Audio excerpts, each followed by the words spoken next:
Hello and welcome to Maternal Mental Health Awareness Week, where we're celebrating Year 10 and our theme this year is A Decade of Voices. My name is Eve Canavan, one of the co-founders of the week, and today I'm delighted to be joined by Adina, the co-founder of the Motherless Mothers. Hello. Hi, thank you so much for having us on. This is so exciting. We're really pleased. And so Adina and I were just talking before we press record. This is our first session that we're putting together for Awareness Week this year. But we have admired your work from afar. You're members of the Maternal Mental Health Alliance, like Yeah. ourselves. And I've seen you doing really great work over the last year. And the team and I, when we analysed our survey results, we thought it was incredibly important to have you on because this isn't a subject that we've touched on in the past 9 years of the Awareness Week. And we realised there was a gap that we were missing. And so we thought Yeah. we would be delighted to have you on to talk about motherless mothers and the work that you do and the resources that you've got. But just before we head into a conversation, I'm just going to do something that you'll hear at the start of any of our webinars, our live sessions, or recorded information sessions, which is that this session between Adina and I is for information purposes only. We are not healthcare professionals, and anything that we talk about today should not replace any information or advice from your healthcare professional, be it your GP, midwife, health visitor, psychiatrist, psychologist, or anybody else that you're working with. And with that, Adina, I'll be quiet. People know me, so I'll move on to you. So tell the viewers who you are, what the Motherless Mothers is, and how it came about. Yes, of course. I'd be delighted to. So as you said, my name's Adina. I'm a child and family psychotherapist and co-founder of the Motherless Mothers charity, and also a psychology PhD researcher that is focusing on maternal loss and perinatal mental health. So my journey into this space is a personal one. It's based on my own lived experience. I lost my own mom when I was an infant. I was 6 months old. And so it was becoming a mom without a mom. I mean, even after all these years, having experienced early loss, and even as a therapist myself, I was really surprised by the impact that, grief had in my pregnancy and especially early motherhood journey. Um, the grief came sort of flooding back to the surface, and it wasn't screened for. I didn't really know to like talk about it, or what was, grief, what wasn't, what was something, anxiety, depression. Like it was really confusing, and healthcare professionals don't really know either, sort of the differentiation between them either, so it was a real, I guess I was quite surprised by the lack of awareness there in terms of maternal absence in that stage of pregnancy and motherhood. So as what isn't named can't be then supported. And so yeah, I was just, I guess, struck by how much our identity, our attachment, and grief are all sort of intertwined and layered in this transition, which is now has the lovely word matrescence. Well, it's been around for a while, hasn't it? But it's now a bit of a buzzword.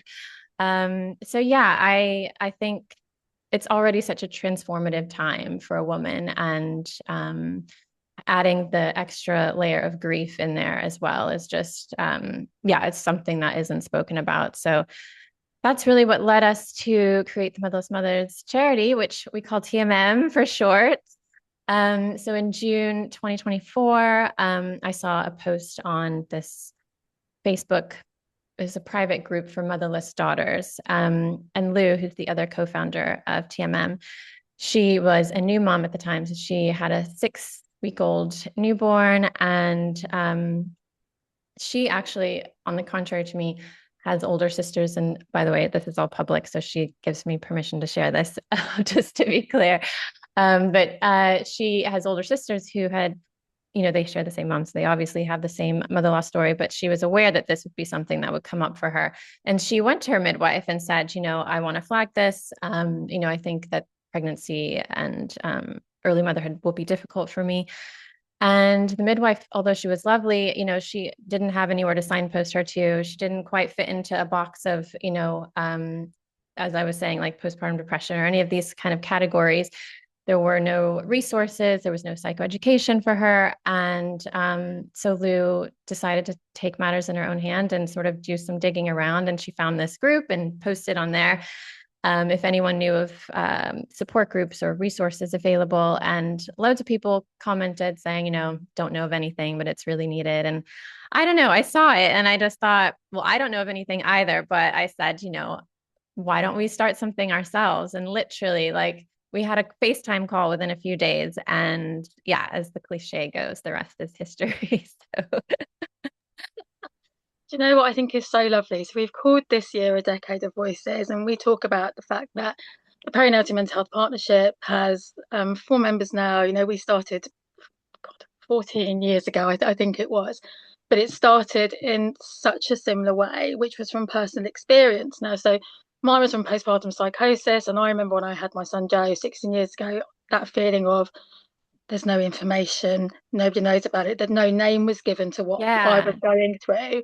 And then I met Steph, who's our other co-founder on Twitter, and Rosie on Twitter, and Farah on Twitter. And of course, when we've had other members throughout the years, who've then moved away to focus on their own, organisations and charities, and rightfully so.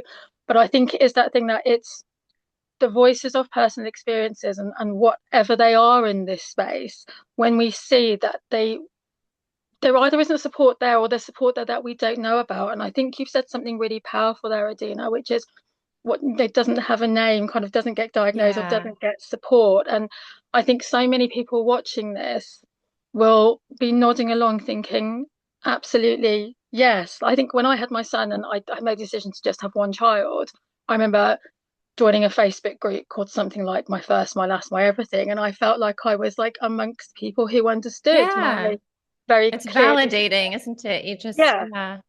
Actually, so I just wanted to say I think I'm so glad we invited you to speak with us because this is about focusing on how the voices of people, which are often not even silenced, they're just not there. When people are saying, I want to be listened to, and there is no support, and actually say you've used your voice and your experience to create that support for others. And I think how you've described the coming together and the Zoom call. I think there's another organisation called the Worst Girl Gang Ever, Oh which have been, yeah, I've seen yeah, them. and they're Yeah. wonderful, and they're very similar where they talk about their Yeah. experience of miscarriage and loss and came together. And I think it's just so powerful when it is lived experience, which is supporting and informing. And I think that moves me on to my next question, actually, because we've talked about how Motherless Mothers came together. So actually, what support do you offer? What does the Yeah. charity do? Because you're a registered charity, aren't you? We are, yeah. I mean, in the last 18 months, we've kind of exploded in ways that we just never imagined at the time in our first little chat. So, but it's been an amazing journey and we're just, yeah, loving every second of it. But I want to also just highlight that, although Lou and I share, bereavement from maternal loss from death, like that's not the only type of mother loss. So our charity supports, women who experience mother loss through estrangement, Alzheimer's, dementia, any circumstance where she self-identifies as not having meaningful present maternal support. So I just want to make sure that that's clarified. And women who are pregnant as well are also very much welcome to our community. Since there's like a nice mix of we actually have motherless grandmothers all the way to women who are pregnant. So it's it's really great. But yeah, I don't know if you've seen in our social media in October 2025, we launched that preliminary report, which was done in collaboration with Peanut app. And that was basically just to find out, what is the sort of landscape of motherless motherhood, because there really was minimal information available. And so it was the first large scale study that was done. We had over 2,500 women participate. And we realized it wasn't niche at all. So 1 in 3 new moms are motherless, which is huge. So, it's something that many, many women are going through. 85% of those women said that grief resurfaced during pregnancy and motherhood. 95% felt extreme levels of isolation, which is enormous. The postnatal depression rates in the UK were over 3 times the national average. In the US, it was 5.4 times. So, clearly something there is going on. It's huge. 81% reported perinatal mental health difficulties, predominantly anxiety and depression. And importantly, 70% said that they felt misunderstood by healthcare professionals. So there's this lack of sort of how do we have these conversations? Because what we're trying to explain is not being either heard or understood. And so I think it was clear straight away that, these findings are suggesting that maternal absence kind of gives this heightened vulnerability to psychological difficulties for women during such a vulnerable time already. And yeah, so that's kind of what led us to develop these sort of three areas. So we have our community aspect, which we call them sort of our arms, the community arm. And that's ways that we can bring women together. So whether that's online through peer-to-peer support groups, we have free monthly drop-ins for women to come together, and we facilitate those spaces. We also have a Motherless Mothers WhatsApp community. And within that, there are, I think, over 60 mini groups now, because you can add them and tailor them to your needs. So we've got groups based on location, based on type of mother loss, based on what stage you are in your motherhood. And those are really great because, again, the more sort of, I guess, niche you can get into your experience, and the more you feel like, you really have people who understand what you're going through. I think We, it's so nice. So you talk about them as arms. Sorry, it's like as if it's yeah, arms no, around you, looking after you. Yeah. yes, yeah, and our logo is the hands and yeah. No, it's true. So we also have private Facebook groups, so similar to the one that Lou and I found each other on, and the usual TikTok, Instagram, Reddit, all of those things. We've also just launched this month our in-person communities. So we so far have London, Cambridge, and Winchester, but we'll be expanding those out, and that's where women can meet, go for walks, or that we have supper clubs and different activities for them. There's also a drop-in, which has started in London as well, where similar to what we do online, but they can do that in person. And then the second arm is our support and resources that we offer. So we're developing actual materials and psychoeducation things for women to help make sense of their experiences. That language, which is so important to sort of describe what it is that we're feeling. That's what we're working on, and also, as I mentioned, the free online drop-ins. We have workshops, talks, courses that we offer. We also do specific estrangement groups. So everything is always open to everyone. But one of the requests that we got from women in the estrangement mother loss type was that they felt they would also like to have their own sort of, specialized group, and so we've done that for them. And then we have our podcast too, which we like to. We call it like holding space, really, because it's not really about us. It's more just witnessing and letting women talk about their experiences, and often for the very first time. So it's a really powerful, one of my favorite things that we do. And then the third arm is our research and awareness. So we are working to bridge that gap between the lived experience and clinical understanding. So really recognizing that maternal absence can be a potential psychosocial risk factor, and creating a space where she can feel validated and supported, and given those resources should she require it, because not everyone will.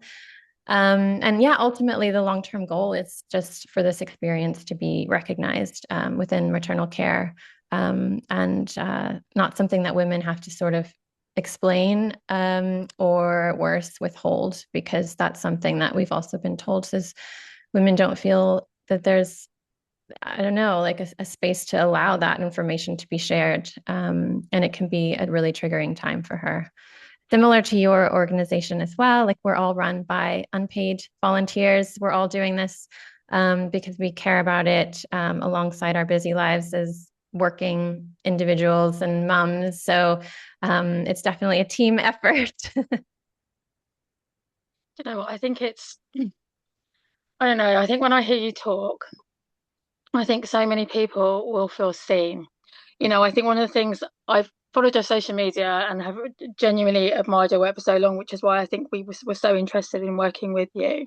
And I think when you go on your website, and if anyone's watching, I was so impressed with it because I think you have resources which are really easy to find for people that require support. And everything that Adina has just talked about is referenced on their website in a really simple way. And also, you're building up the resources you say on there for healthcare professionals, because I know that Yeah. healthcare professionals will be watching this as well, thinking, I need to learn more about this. I need to get more tools to equip myself about how to have those conversations, what words I should use, how can I provide support.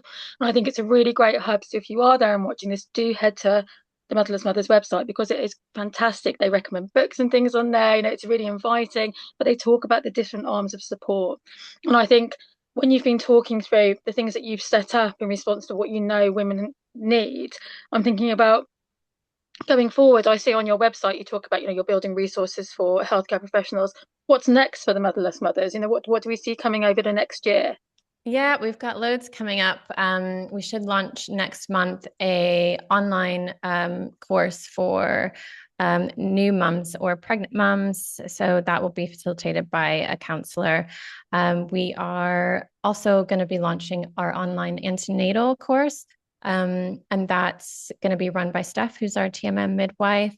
And then we also will be doing in-person postnatal groups that will be held in London, and that's for new mums with babies up to 2 years old. And then what's really exciting for me is our research that we're expanding. So we're working to, I guess, yeah, because the original report that we released wouldn't be considered gold standard. It wasn't empirically validated. So off the back of that, I've decided to do this PhD. And so we're going to be, as I said, doing this sort of doctoral project that will have empirically evidenced data there that we can use to try to make actual policy change. And that is going to be a pilot project that's with Open University and its Psychology of Health and Wellbeing Research Group. We've got Dr. Rost and Dr. Bowden Stewart and a grief expert. His name is Dr. Smid. He's from the University of Humanistic Studies in the Netherlands. He's going to be an external advisor on the project. And then we have our NHS trusts that will be working with us on this too. So the overall aim of this is to obviously improve the maternal mental health outcomes for motherless mothers and their infants, and then also to evaluate this grief-aware maternal care framework that we'll be piloting in those NHS trusts. And that's something that I developed based off feedback from the many women in our community of what they felt would have been beneficial for them in the perinatal health services. And then outside of maternal mental health, we are, as I said, expanding our TMM local communities. So we'll be going to other cities across the UK.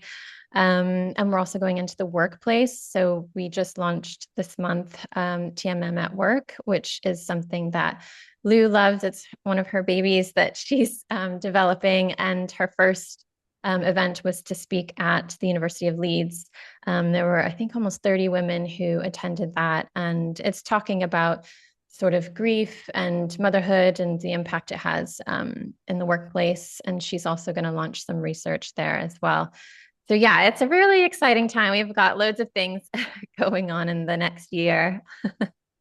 But also busy, but also good. And I think you're picking Yeah. up on so many different areas. And I think the work that you're doing with NHS trusts, to talk about kind of informing, as you've talked about, and using evidence. And as you've talked about, using formal evidence going forward, but so importantly, the informal evidence that you've picked up, which the voices of women is being Yeah. used to inform this work.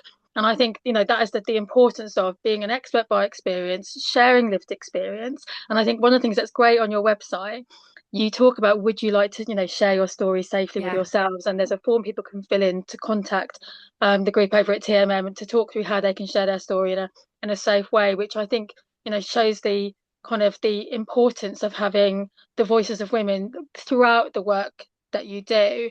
And there was just one thing, I've got another question at the end, but just prior to that, we know that women contact us and say, I need some help. And we say, okay, great. In your area, there is such and such, there's this organization. And sometimes people say, but I'm nervous or I'm scared or Yeah. will there really be anyone like me? I'm going on my own. Like, will I be welcomed? So, what would you say to those women at home that think, actually, I could really do with accessing the resources and support? And I think a lot of people will be thinking the in-person support or the private groups or WhatsApp, but they're feeling nervous about doing it. What would you say? Yeah, I mean, that's perfectly understandable. It can feel overwhelming and daunting. And I think it's normal, especially if you feel, don't know anyone else that's had that experience. I think that's the number one thing. I would just say, you're not alone. And obviously, it goes without saying that I'm sorry that you have to be in this club too.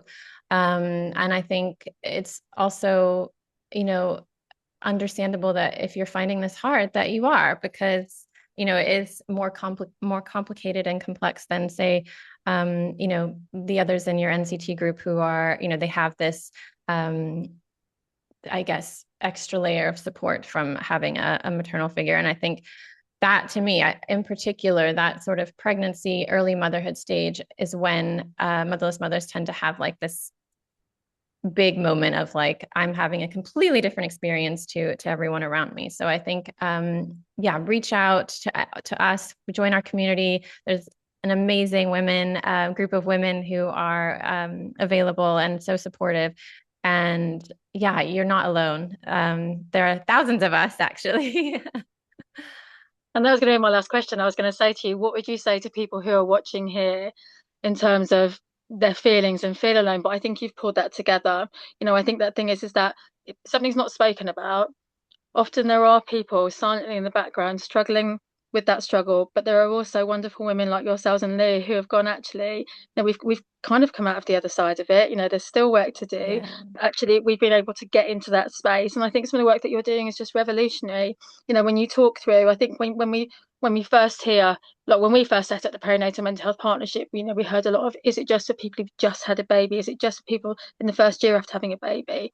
We said absolutely not. We know the word perinatal means, well, pregnant and up to the first year afterwards. But we will happily support and signpost people in the years after, because we are aware that issues still affect people. And so I think the work that you're doing and talking about the vast array of what motherless mothers means. People are Yeah. like, I've just, my father passed away last year with dementia, and I think the feeling of loss and not having that, and this is me as an older woman. I think the fact that you've talked about how people can come to you from all different stages and all different reasons as to why they are motherless mothers, I think is very powerful. And I think that leads me to say, if you don't follow Motherless Mothers, do follow their Facebook page. There's great stuff on it, but also their website is so engaging and welcoming. And I think, if you are thinking about sharing your story because you want to help, want to share it so it can help others, do go to that part on Motherless Mothers website as well, and they will safely guide you through it. But with that, Adina, thank you for being part of our Oh, thank you so 10 much. years. It's such an honor to be included.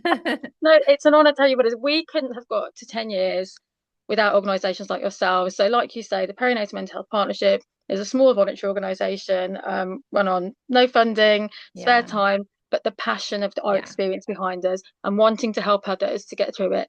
Like you say, like I always say, for all the good that's come out of the work that we do, for me personally, I wish what had happened to me had never happened to me, I know. and that's I the thing. know. We're here and we're thinking we can use what we've gone through to support others. And there Yeah. is a real beauty in that. And there's a real beauty of women supporting women.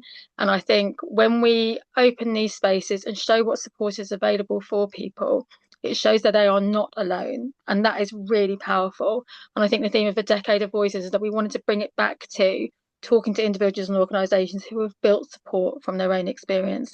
And you and Lou have done exactly that. Oh, thank you. Well, you're so inspiring. So you're paving the way. I don't know about that, but it's very, very kind for you to be with us. And with that, I'll say thank you and goodbye. Thank you. Bye bye. Bye.